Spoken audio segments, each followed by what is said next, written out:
ಇವ್ರ ಮನೆ ಅಕ್ಕ ತಂಗಿಯರಾಗಿದ್ದಿದ್ರೆ ಈ ವ್ಯಕ್ತಿ ಈ ರೀತಿ ಮಾತಾಡ್ತಾ ಇದ್ರ, ಇವ್ರಿಗೆ ಅಪೋಸಿಟ್ ಆಗಿ ಮಾತಾಡ್ತಾ ಇದ್ರ. ಇವರು ಕೊನೆಯದಾಗಿ ಮತ್ತೊಮ್ಮೆ ಹೇಳ್ತಾರೆ, ಸೌಜನ್ಯ ಅವ್ರಿಗೆ ನ್ಯಾಯ ಸಿಗಬೇಕು, ಅದಕ್ಕೆ ನ್ಯಾಯ ಬೇಕಾದ್ರೆ ಹೋರಾಡ್ಲಿ ಅಂತಂದೇಳಿ. ಅದ್ರ ಜೊತೆ ಇನ್ನೂ ಒಂದು ವಿಡಿಯೋದಲ್ಲಿ ಹೇಳ್ತಾ ಇದ್ದಾರೆ, ಸಂತೋಷ್ ರಾವ್ ಅನ್ನೋ ವ್ಯಕ್ತಿ ಏನಿದ್ದಾರೆ ಅವರು ಮಾನಸಿಕವಾಗಿ ಅವ್ರಿಗೇನೋ ಪ್ರಾಬ್ಲಮ್ ಇರಲಿಲ್ಲ ಎಲ್ಲ. ಹಾಗೆ ಸೌಜನ್ಯ ಕುಟುಂಬದ ಬಗ್ಗೆ ನಿಮ್ಗೇನಾದರೂ ಸಿಟ್ಟಿದ್ರೆ ಅದನ್ನು ಡೈರೆಕ್ಟಾಗಿ ಹೋಗಿ ಅವ್ರ ಮನೆ ಹತ್ರನೇ ತೀರಿಸ್ಕೊಂಬಿಡಿ. ಅದನ್ನು ವಿಡಿಯೋಗಳ ಮೂಲಕ ಆಲ್ರೆಡಿ ನೊಂದಿರ್ತಕ್ಕಂಥ ಆ ಒಂದು ಕುಟುಂಬದ ಮರ್ಯಾದೆ ಆಲ್ಮೋಸ್ಟ್ ಅವರು ಈ ಒಂದಷ್ಟು ಜನರು ಸೇರಿಕೊಂಡು, ಒಂದಷ್ಟು ದೊಡ್ಡ ವ್ಯಕ್ತಿಗಳು ಸೇರಿಕೊಂಡು ಮಾಡಿರ್ತಕ್ಕಂಥ ಕಚಡ ಕೆಲಸಕ್ಕೆ ಆಲ್ರೆಡಿ ಆ ಒಂದು ಕುಟುಂಬದ ಮರ್ಯಾದೆ ಹೋಗಿದೆ. ನೀವುಗಳು ನಿಮ್ಮ ವಿಡಿಯೋದಲ್ಲಿ ಈ ರೀತಿ.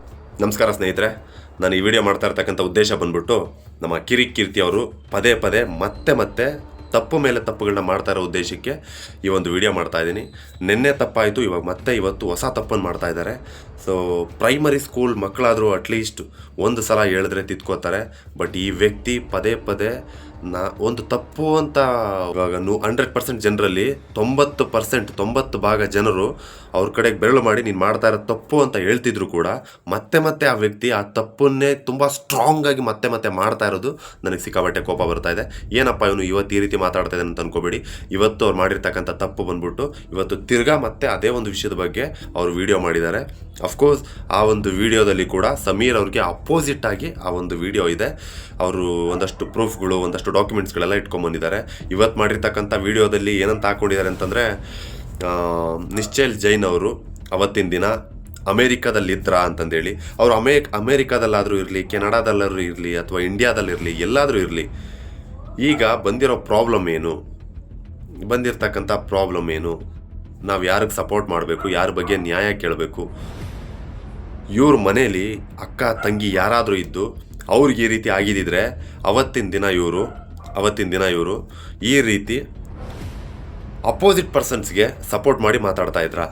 ನನ್ನ ಪ್ರಶ್ನೆ ಪ್ರತಿ ಸಲ ಇದೇ ಆಗಿರುತ್ತೆ, ಇವ್ರ ಮನೆ ಅಕ್ಕ ತಂಗಿಯರಾಗಿದ್ದಿದ್ರೆ ಈ ವ್ಯಕ್ತಿ ಈ ರೀತಿ ಮಾತಾಡ್ತಾ ಇದ್ರ, ಇವ್ರಿಗೆ ಅಪೋಸಿಟ್ ಆಗಿ ಮಾತಾಡ್ತಾ ಇದ್ರ. ಇವರು ಕೊನೆಯದಾಗಿ ಮತ್ತೊಮ್ಮೆ ಹೇಳ್ತಾರೆ, ಸೌಜನ್ಯ ಅವ್ರಿಗೆ ನ್ಯಾಯ ಸಿಗಬೇಕು, ಅದಕ್ಕೆ ನ್ಯಾಯ ಬೇಕಾದರೆ ಹೋರಾಡ್ಲಿ ಅಂತಂದೇಳಿ. ಅದ್ರ ಜೊತೆ ಇನ್ನೂ ಒಂದು ವಿಡಿಯೋದಲ್ಲಿ ಹೇಳ್ತಾ ಇದ್ದಾರೆ, ಸಂತೋಷ್ ರಾವ್ ಅನ್ನೋ ವ್ಯಕ್ತಿ ಏನಿದ್ದಾರೆ ಅವರು ಮಾನಸಿಕವಾಗಿ ಅವ್ರಿಗೇನೋ ಪ್ರಾಬ್ಲಮ್ ಇರಲಿಲ್ಲ, ಎಲ್ಲದಕ್ಕಿಂತ ಹೆಚ್ಚಾಗಿ ಅವರು ಲೈಂಗಿಕ ಕ್ರಿಯೆ, ಇಟ್ ಮೀನ್ಸ್ ಅವರು ರೇಪ್ ಮಾಡೋದಕ್ಕೆ ಅರ್ಹತೆ ಇರೋವಂಥ ವ್ಯಕ್ತಿ ಆಗಿದ್ದರು. ಸೊ ಅದೆಲ್ಲ ಆದಮೇಲೆ ಒಂದಷ್ಟು ಚೆಕಪ್ ಎಲ್ಲ ಆದಮೇಲೆ ಅವರ ಒಂದು ಗುಪ್ತಾಂಗ ಏನಿರುತ್ತೆ ಅದ್ರ ಮೇಲೆ ಒಂದಷ್ಟು ಮಾರ್ಕ್ಗಳೆಲ್ಲ ಬಿದ್ದಿತ್ತು, ಅದು ಇದು ಅಂತೆಲ್ಲನೂ ಹೇಳ್ತಾ ಇದ್ದಾರೆ. ಅದಾದಮೇಲೆ ಸಾಕ್ಷಿ ಪುರಾವೆಗಳ ಪ್ರಕಾರ ಸಂತೋಷ್ ರಾವೇ ಮಾಡಿರೋದು ಅಂತ ಆಗಿನ ಟೈಮಲ್ಲಿ ಆಲ್ರೆಡಿ ಪ್ರೂವ್ ಆಗೋಗಿದೆ ಅಂತಲೂ ಹೇಳ್ತಾ ಇದ್ದಾರೆ. ಅದಾದಮೇಲೆ 1 ವರ್ಷದ ನಂತರ, ಅಂದರೆ ಸೌಜನ್ಯ ಅವರು ರೇಪ್ ಆಗಿದ್ದು 2012ರಲ್ಲಿ ಅಂತ ನಿಮಗೆಲ್ಲರಿಗೂ ಗೊತ್ತು. 2012 ಇವಾಗ ಆಲ್ಮೋಸ್ಟ್ 13 ವರ್ಷಗಳಾಗೋಯ್ತು. ಸೊ 2012ರಲ್ಲಿ ನಡೆದ ಮೇಲೆ ಆ ಟೈಮಲ್ಲಿ ಫ್ಯಾಮಿಲಿಯವರು ಸಂತೋಷ್ ರಾವ್ ಆರೋಪಿ ಅಂತ ಗೊತ್ತಾದ ಮೇಲೆ ಅವರನ್ನು ಜೈಲಿಗೆ ಹಾಕಿದ ಮೇಲೆ ಅದಾಗಿ 1 ವರ್ಷ ಆದಮೇಲೆ ಧ್ವನಿ ಎತ್ತುತ್ತಾರೆ ಅಂತ ಹೇಳಿದ್ರು.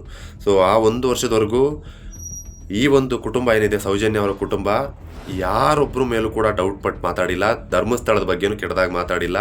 ಧರ್ಮಸ್ಥಳದವರೆಲ್ಲರೂ ಕೂಡ ನಮ್ಮ ಸಪೋರ್ಟಿವ್ ಆಗಿದ್ದಾರೆ ಅಂತ ಮಾತಾಡಿದ್ದಾರೆ. ಆದರೆ 1 ವರ್ಷದ ನಂತರ ಇವ್ರಿಗೇನಾಗೋಯಿತು ಅಂತ ಕೇಳ್ತಾ ಇದ್ದಾರೆ. ನಾನು ಕೇಳ್ತಾ ಇರೋದು ಇವ್ರಿಗೇನಪ್ಪ ಅಂತಂದರೆ, 1 ವರ್ಷದ ನಂತರ ಇವ್ರಿಗೇನಾಯಿತು ಅಂತ ಕೇಳ್ತಾ ಇದ್ದೀರಲ್ಲ, 1 ವರ್ಷದ ನಂತರನೇ ಯಾಕೆ ಸತ್ಯ ಗೊತ್ತಾಗಿರಬಾರ್ದು ಸರ್? ಸತ್ಯ ಅನ್ನೋದು ಮುಚ್ಚಿಟ್ಟಿರ್ತಕ್ಕಂಥ, ಅದು ಭೂಮಿ ಒಳಗಡೆ ಮುಚ್ಚಿಟ್ಟಿರ್ತಕ್ಕಂಥ ಸತ್ಯ. ಸೊ ಅದನ್ನು ಹೊರಗಡೆ ತೆಗಿಬೇಕು ಅಂತಂದರೆ ಒಂದಷ್ಟು ಸಮಯ ಹಿಡಿಯುತ್ತೆ. ಅದು 1 ದಿನ ಆಗ್ಬೋದು, 1 ವರ್ಷ ಆಗ್ಬೋದು, ಯಾರು ಗೊತ್ತು. ನಮ್ಮ ಮಕ್ಕಳನ್ನ ಕಳ್ಕೊಂಡಂಥ ಟೈಮಲ್ಲಿ ಯಾರೋ ಒಬ್ಬ ಅಮಾಯಕ ಸಿಗ್ತಾನೆ, ಅವನನ್ನೇ ಕೊಲೆಗಾರ, ಅವನನ್ನೇ ರೇಪಿಸ್ಟು ಅಂತ ಹಿಡಿದು ಜೈಲಿಗೆ ಹಾಕಿದಾಗ ಅಫ್ಕೋರ್ಸ್ ಖುಷಿ ಆಗ್ತಾರೆ, ಎಲ್ಲರೂ ಕೂಡ ಸಮಾಧಾನ ಮಾಡ್ಕೋತಾರೆ. ಆದರೆ 1 ವರ್ಷದ ನಂತರ ಒಂದಷ್ಟು ಸಾಕ್ಷಿ ಪುರಾವೆಗಳು ಹೊರಗಡೆ ಬರ್ತಾ ಅವರಿಗೆ ಡೌಟ್ಸ್ ಬಂದಾಗ ಅಫ್ಕೋರ್ಸ್ ಅವ್ರ ಧ್ವನಿ ಎತ್ತಬೇಕಾಗುತ್ತೆ. ನಿಜವಾದ ಆರೋಪಿ ಸಿಗೋವರೆಗೂ ಅವ್ರು ಮಾತಾಡಬೇಕಾಗುತ್ತೆ. ನಿಜವಾದ ಆರೋಪಿ ಹೊರಗಡೆ ತಲೆ ಮರೆಸ್ಕೊಂಡು ಓಡಾಡ್ತಾ ಇರಬೇಕಾದ್ರೆ, ಯಾರೋ ತಪ್ಪಿತಸ್ಥ ಅಲ್ಲದೆ ಇರತಕ್ಕಂಥ ವ್ಯಕ್ತಿ ಒಳಗಡೆ ಸ್ಟೇಷನಲ್ಲಿ ನೋವು ತಿಂತಾ ಇರಬೇಕಾದ್ರೆ ನ್ಯಾಯ ಸಿಗದೆ ಇರೋ ಮಗಳಿಗೋಸ್ಕರ ಅವ್ರು ಓಡಾಡಬೇಕಾಗುತ್ತೆ.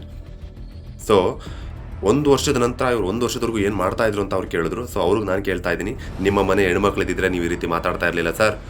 1 ವರ್ಷ ಆದಮೇಲೆ ಆದರೂ ಸರಿ, 10 ವರ್ಷ ಆದಮೇಲೆ ಆದರೂ ಸರಿ, ಸತ್ಯ ಅನ್ನೋದು ಹೊರಗಡೆ ಬರಲೇಬೇಕು, ನ್ಯಾಯಕ್ಕೋಸ್ಕರ ಹೋರಾಡಲೇಬೇಕು. ಆ ಕೆಲಸನ ಅವ್ರು ಮಾಡಿದ್ದಾರೆ. ದಯವಿಟ್ಟು ನಿಮ್ಮ ಕೈಲಾದರೆ ಸೈಲೆಂಟಾಗಿದ್ದು ಬಿಡಿ. ನಿಮ್ಮ ಒಂದು ವಿಡಿಯೋ ಮೂಲಕ ನೊಂದಿರ್ತಕ್ಕಂಥ ಕುಟುಂಬಗಳಿಗೆ ದಯವಿಟ್ಟು ಹರ್ಟ್ ಮಾಡಿಬಿಡಿ ಅಂತ ಕೇಳ್ಕೊತೀನಿ. ಹಾಗೆ ಸೌಜನ್ಯ ಕುಟುಂಬದ ಬಗ್ಗೆ ನಿಮ್ಗೇನಾದರೂ ಸಿಟ್ಟಿದ್ರೆ ಅದನ್ನು ಡೈರೆಕ್ಟಾಗಿ ಹೋಗಿ ಅವ್ರ ಮನೆ ಹತ್ರನೇ ತೀರಿಸ್ಕೊಂಬಿಡಿ.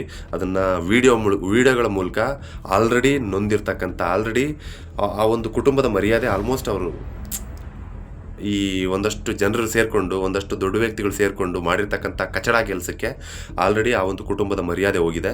ನೀವುಗಳು ನಿಮ್ಮ ವಿಡಿಯೋದಲ್ಲಿ ಈ ರೀತಿ ಮಾತುಗಳನ್ನ ಆಡೋದ್ರ ಮೂಲಕ ಇನ್ನೊಂದಷ್ಟು ಉಳಿದಿರೋ ಚೂರು ಪಾರು ಮರ್ಯಾದೆನೂ ತೆಗಿಬಿಡಿ ಅಂತ ನಾನು ದಯವಿಟ್ಟು ಕೈ ಮುಗಿದು ಕೇಳ್ಕೊತೀನಿ.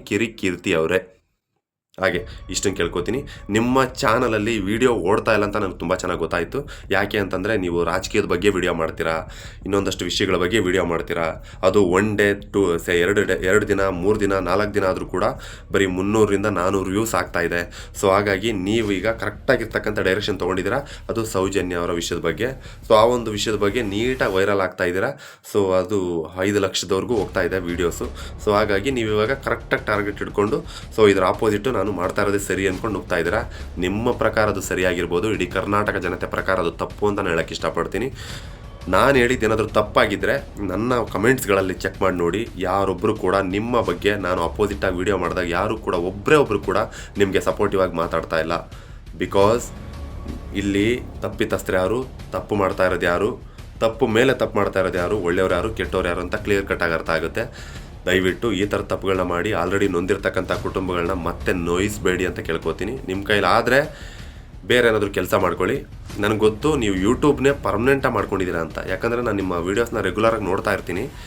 ನಾವುಗಳಾದರೆ ಅಟ್ಲೀಸ್ಟ್ ದಿನಕ್ಕೆ ಒಂದು ವೀಡಿಯೋಗಳನ್ನ ಫ್ರೀ ಟೈಮಲ್ಲಿ ಮಾಡಿ ಈ ರೀತಿ ನೋಡಿ ಇವಾಗ ವರ್ಕ್ ಮುಗಿಸ್ಕೊಂಡು ಬಂದು ಲೇಟ್ ನೈಟಲ್ಲಿ ವೀಡಿಯೋಗಳನ್ನ ಮಾಡ್ತೀವಿ. ಬಿಕಾಸ್ ದ ಸಬ್ಸ್ಕ್ರೈಬರ್ಸ್ಗೋಸ್ಕರ ಮತ್ತು ಜಸ್ಟಿಸ್ ಫಾರ್ ಸೌಜನ್ಯ ಅಂತ ನಾವು ಹೋರಾಡ್ತಾ ಇದ್ದೀವಿ, ಅದಕ್ಕೋಸ್ಕರ ಮಾಡ್ತಾಯಿದ್ದೀವಿ.